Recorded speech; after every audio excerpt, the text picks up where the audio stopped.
अस्मितेसाठी कुठलेही वाद क्षुल्लक आहेत अशा भावनेतून त्यांनी हा प्रस्ताव मैत्रीचा हात पुढे केला. एक लक्षात घ्या, तेही ठाकरे आहेत, तिथे ठाकरे आहेत, दोघे भाऊ आहेत आणि हे नातं कायम आहे.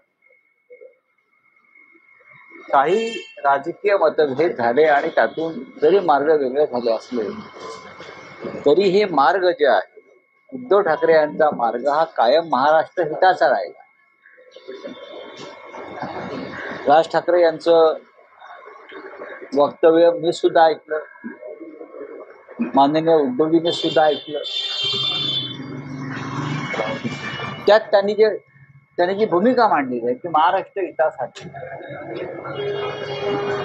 मी जे काही वाद आहे ते मिटवायला तयार आहे.